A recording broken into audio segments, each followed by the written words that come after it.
What's best for your at-home coffee shop? The Nespresso Vertuoline single-serve espresso machine or old standby, a Keurig single-serve coffee maker? Well, let's help to answer that question today on Aromacup.com.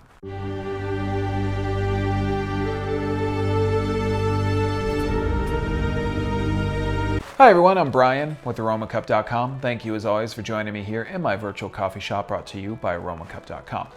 Now, let's talk about some of the differences and also similarities between the Nespresso Vertuoline and essentially the entire line of Keurig K Cup single-serve coffee machines. So first off, a similarity. The similarity is that you can make coffee with both of these. And until the Vertuoline came out from Nespresso, that similarity did not exist. But with the new Vertuoline, you have the ability to, by making use of a Vertuoline capsule, to make use of the ability to brew coffee with an espresso machine. Of course, you've always been able to do that on the Keurig K Cup side. That's something we've come to know and love for many, many years now. So that's a similarity between these two. The other is, of course, they're both single-serve machines. They're meant to be fast, easy, with simple push-button operation that's going to give you a cup of coffee. So those are the similarities, and let's talk about a difference immediately, which is very simply you can make espresso and brew espresso with an Nespresso Vertuoline. You can't do that with a Keurig K Cup. You could do a very strong brew of coffee, but you're not necessarily going to be brewing espresso. Now, on the Vertuoline side, there is something to mention about the espresso there, which is that in some ways you're kind of not brewing espresso with a Vertuoline. That's because you are brewing espresso grounds. However, the Vertuoline, because of the way that it brews, is very different from what we're used to when it comes to brewing espresso. And that's because of the centrifuge system that it makes use of. And that's another big difference between these two. The Keurig K Cup system still uses a pressure-based system. Of course, we use that pressure to force water through a capsule, a K Cup in this case, and that's going to brew our coffee. However, on the Vertuoline side, Nespresso has introduced this new centrifuge technology, which actually spins the Vertuoline capsule while it is being brewed, and that gives us sort of it's more a foam than it is a crema when you really come right down to it on the top of the coffee or the espresso that we brew. So there's a big difference when it comes to brewing with these two machines, just based on the technology that is in each one. Does it necessarily make a better cup? That's going to kind of be up to you to decide, although I can tell you that it really depends on what it is that you like out of your machine when you come right down to it. So those are some distinct differences and similarities between these two. Let's talk about beverages and other things that you can do with each of these machines.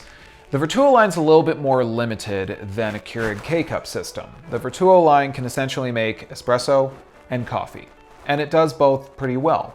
However, with the Keurig K Cup system, of course, you can't make espresso, but you can make a multitude of many, many, many other beverages. Of course, by using K Cups, you have access to single-serve coffees and teas, both in hot and cold. You also have the ability to make hot chocolates, ciders, other various beverages. If it's in a K Cup, you can make it. You can use the hot water from these machines to make soups, other teas, other beverages, things like that.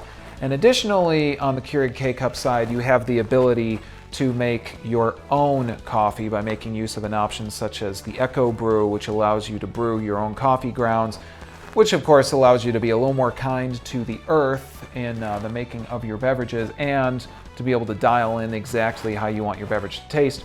You don't have those options on the Vertuoline. There's no option to make your own beverages, your own coffee, using your own coffee, of course, and I don't really foresee one coming for a while, so there's no option such as that. There are no hot chocolate capsules or anything along those lines. So if you don't like being restricted and locked down, you're probably still going to want to consider a Keurig K Cup machine, because it is going to give you that large breadth of different beverages and other items that you can make using the one machine. Cost per cup. That's a big thing to keep in mind when you are looking at adding a single-serve machine to your own at-home coffee shop.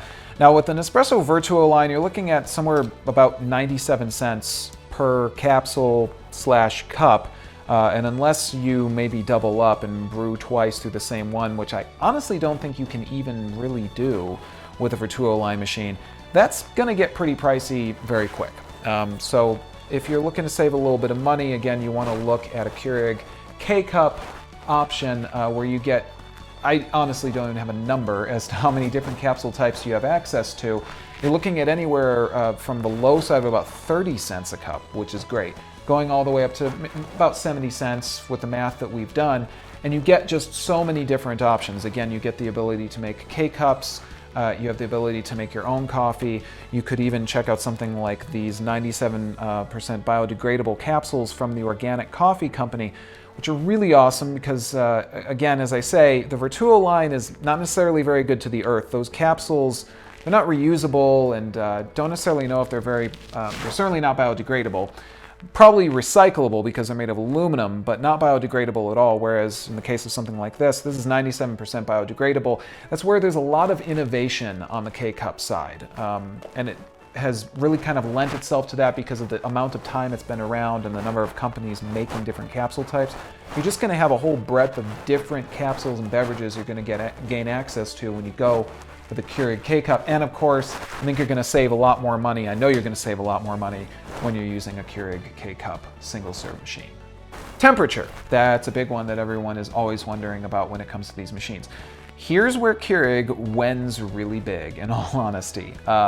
With the Nespresso Vertuoline, and I've done a lot of tests here in the studio, with the Vertuoline, I have found that typically it caps out at about 140 degrees Fahrenheit. Goes a little bit higher to around 150 if I'm brewing a coffee capsule. But with espresso, it's about 140, with coffee, 150. That's not too bad, but compare that to the Keurig system, where I've found that typically I get up to somewhere around 172, 175. That's a lot hotter. It's a very big difference. And if you're someone who really likes a hot brew, you're going to get that from a Keurig system. I just haven't seen it happen with the Vertuoline. That may change a little bit with the machine kind of getting burnt in and used a lot, but honestly, I've always seen in my comparisons a hotter brew coming from a Keurig K Cup system machine. Pricing, that's something everybody's going to be wondering about. How does the pricing work between these two machines? What's the difference? Well, with the Vertuoline, right now at the making of this video, you're looking about $299 for that machine, plus of course about $1 per cup when you factor in capsules, because you have to use Nespresso capsules. You have to. There is no ifs, ands, or buts or way around that right now. On the Keurig K Cup side, of course, you have a much wider choice when it comes to what you're going to be doing and how much money you're going to be spending, because you're looking at the low side of around $70 going up to about $200, give or take. This is going to depend, of course, on where you shop around. To find the best price, you'll want to check out the link in the description here of our video, where we will tell you how to get the best price on either of these options. But again, kind of drives home the fact that you are going to save more money if you're using a Keurig K Cup single serve coffee system. So what's my bottom line between these two machines? It sounds a little bit, probably from what I've been talking about here, as if I don't like the Vertuoline. I do. I think it's actually really cool. I love new technology. I love seeing all the new stuff that's happening in the single serve coffee world, and Nespresso is always right on the edge of that, introducing something new and cool.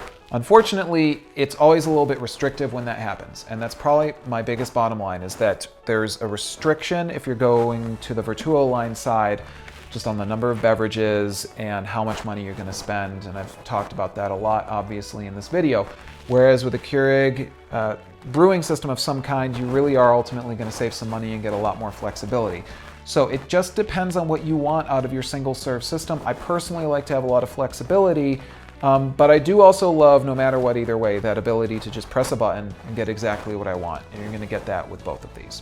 So I hope you guys found this useful. As always, if you have questions, comments, or if I missed anything, please feel free to hit us up in the comments of this video, or of course on Aromacup.com, where we will be happy to talk coffee with you. As always, guys, I'm Brian, coming to you from my virtual coffee shop, brought to you by Aromacup.com. I want to thank you for watching and remind you to enjoy your cup, and I'll see you next time. Take care.